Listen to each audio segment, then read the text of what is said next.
There's a stat knocking around what says Castleford scored the most long-range tries, and they scored the most tries off drop balls and loose balls. So that was a lesson for us that got to D up early doors. Not just about attack; it's about defence.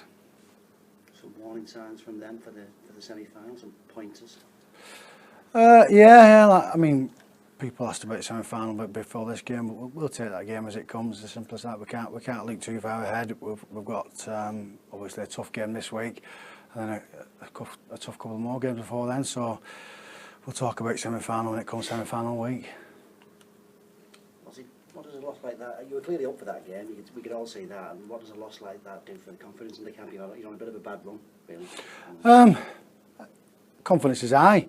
I think we showed in parts of the game defensively we're strong and we can score points.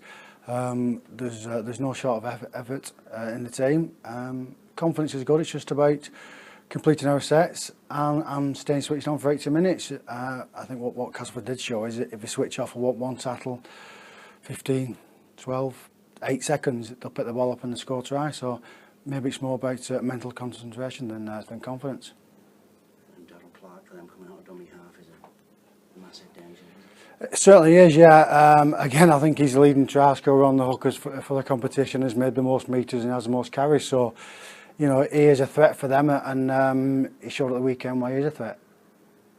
You must take some consolation from the fact the way he came back, and then you had the Arvan try disallowed. Having probably watched that now, I imagine, what do you make of that? It was disallowed, simple as that. What we make of it is irrelevant now, whether it was offside, whether it was a bad decision, whatever. It was disallowed because they said it was offside. It's touch and go. You've seen them given, you've seen them not given. So, you know what I mean? I thought he took the try well, and like I said, the game could have been different. Who knows? But it's gone now, so nothing we do about it. So, how's the squad looking this week? Anyone back or anyone out? No major injuries, some bumps and bruises. I know Phelps got a whack at the weekend, but we'll see how he shapes up. But everybody's come through training the last couple of days good. So yeah, the squad's looking really good. I think Eamon O'Carroll's still on the road to recovery, so he's looking fit and strong. Maybe a few more weeks for him, but apart from that, it's looking good. And you'll be up against a side that's just banging form at the moment, having knocked off Wigan and Leeds at home in recent weeks. Yeah. It's. I was just chatting yesterday about there are no easy games. It's as simple as that.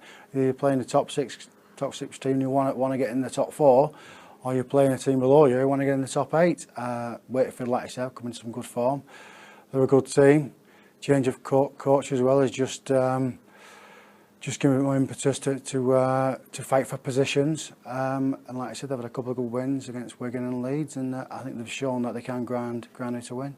Because of their recent run, it's taken on much more importance this game, hasn't it? Because if they win, they're only 2 points behind you in the table. Yeah, like I said, every game's important to us. We want to stay in the top 8, and we want to progress up the table and get a better position if we can. And like I say, if we don't win, they're a little bit close to us, and we've dropped some points. So I wouldn't say it's vital that we get this result, but we certainly need a good performance again. Tidy up our defensive mistakes that we had from the Castleford game, and I'm sure it'll be a good game. Given the progress you've made this season, just how disappointing would it be to miss out on the 8 from here? I don't think it's something we talk about at this moment in time, and I know at the beginning of the season people asked us how we set ourselves targets and goals, and we said we're not going to limit ourselves, we're going to get as many wins as possible. The table will take care of itself. We won't look at other teams about where they are, whether above us or below us. It's just about us and getting wins, and the next I suppose 3 to 4 weeks is vital to where we're going to finish in the competition, so the sooner we pick up wins the better. How many points do you think it might need to get in the 8 this year? I think we're looking at, I think we talked about 24, 26 points should secure a place in the 8, so, you know, in and around there, hopefully. But like I said, the teams at the bottom of the table now are picking up wins. Salford had a good win. Bradford are looking really strong, nearly turned Catalan over at the home ground, so, you know, like we said, we just need to pick up a couple of wins, which maybe just take a little bit of pressure off. going back a few weeks, Mick, you'd have probably been quite warm favourites going into this Wakefield game. Now with the form's turned around a bit, is the pressure off a bit? You're probably the underdogs on Thursday. I would have thought we are, yeah. Like I said, I don't think we beat Wakefield yet in our return to Super League. So, like I said, we're maybe going into it as underdogs. The pressure is certainly off us and on them to win this game. Like I said, they're playing really well. They're playing some good rugby. They've got some really good players at the minute. He's hitting some good form. So we'll just go out there to compete. We know we can score tries, but like we said, talk about previously, it's our defence that's let us down in games, and that's one thing we've worked on this week. Mick, are you surprised by Webster's impact at Wakefield?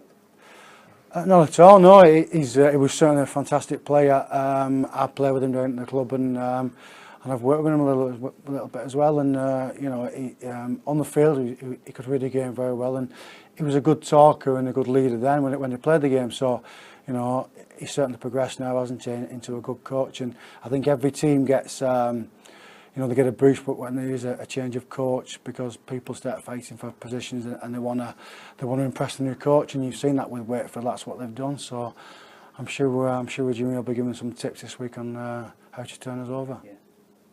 And Tim Smith seems to be a key man for them. He seems to like it at Wakefield, doesn't he? He certainly does, yeah. He plays his best rugby at Wakefield. I think there's obviously not as much pressure on him to, I won't say to perform, but certainly onto not as much structure for him to play. He gets to the run of the game more or less, and I think that's what Tim needs. He likes to get the ball in his hands when he wants the ball, and the players that he comes up with come off, and I think he showed against Leeds that when he does get chances that he can create tries. Okay. I thought you were asked then, Ray. No, we're going to do